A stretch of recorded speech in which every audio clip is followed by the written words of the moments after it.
In Module 7, you named your evaluation preferences and built the ACC bias foundation. In Module 8, you added sophistication bias, style as competence bias, and depth inflation to your awareness practice. Module 9 completes your bias inventory with 2 biases that only appear at MCC level. They're specific to this tier because the conditions that create them, genuinely masterful coaching and deeply personal artistry, don't exist in the same way at ACC or PCC. These are the final entries in your bias checklist. 3 modules, 3 layers of bias awareness. At ACC, you discovered that you bring preferences to every evaluation, which coaches you naturally warm to, what style feels like good coaching to your ear, which competencies you overweight. At PCC, you discovered that sophistication can disguise shallowness, that style can masquerade as competence, and that the absence of numerical guardrails amplifies every bias you carry. At MCC, 2 new biases emerge from the unique conditions of mastery level evaluation. Both are powerful. Both can operate without your awareness if you don't actively look for them.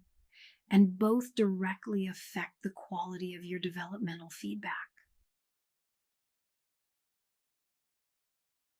The coaching is extraordinary. You're watching the session and something happens, a moment so perfectly calibrated, so fluid, that you feel genuinely moved. Your instinct is to rate everything as exceeds. That's awe bias. The emotional experience of "this is amazing" replaces behavioral evidence. You stop evaluating individual statements and start rating the entire session based on your response to the most impressive moments. The antidote: anchor to specific statements and timestamps.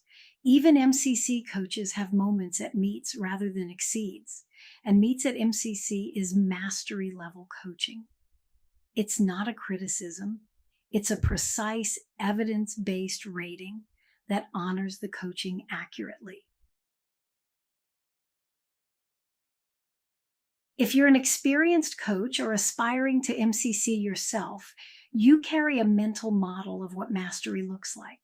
That model is shaped by your own practice, your own training, your own coaching style, and its evolution over years. Familiarity bias means you rate coaching higher when it resembles your approach and lower when it doesn't. An MCC coach whose artistry looks different from yours might receive lower ratings, not because the coaching is weaker, but because it's unfamiliar to your ear and your expectations. MCC artistry is unique to each coach. That's literally one of the 3 evaluator considerations: extent of uniqueness. Your artistry is not the standard. The statement language is. 2 coaches can demonstrate M7.2 in completely different ways and both be exemplary. The 3 biases from Module 8 don't disappear at MCC level. They get stronger. Sophistication bias is amplified because MCC coaches are sophisticated by definition.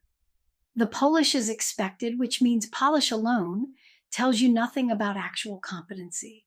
The question is whether the sophistication serves the client or the coach's image. Style as competence bias is amplified because MCC coaches have highly developed, distinctive styles. The style becomes part of the artistry, but style alone is not mastery. Depth inflation is the strongest of all here. No numerical guardrails, no algorithm, no fixed marker count. Your biases have maximum room to operate unchecked. This concept ties together everything about bias at MCC level.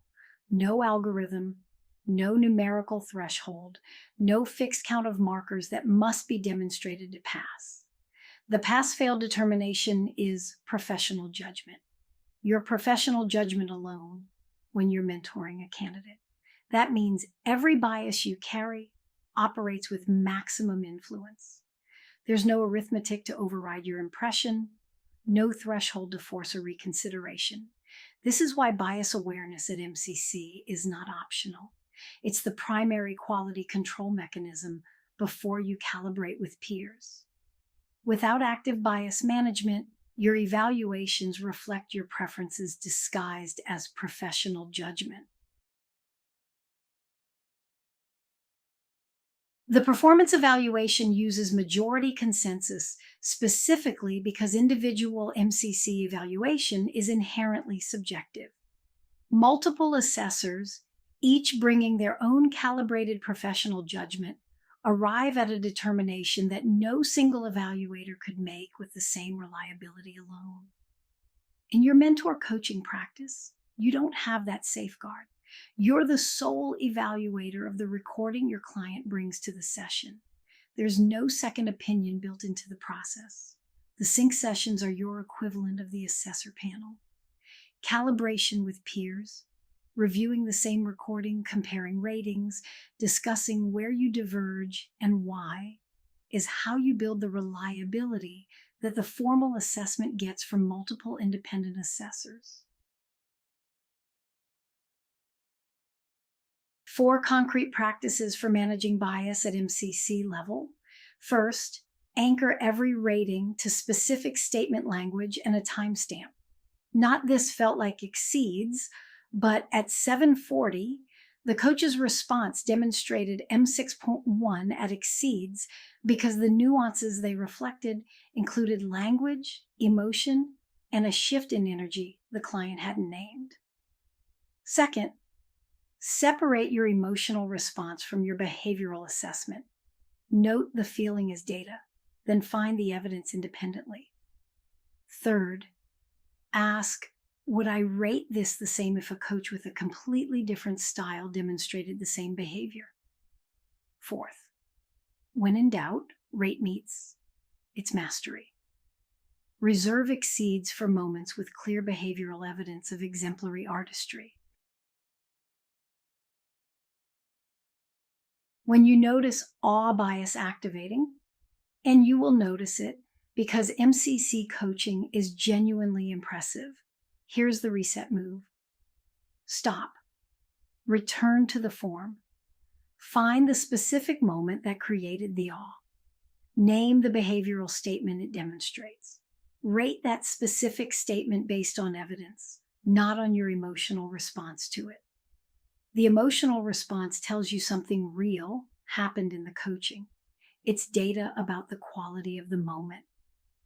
But the statement evidence determines the rating.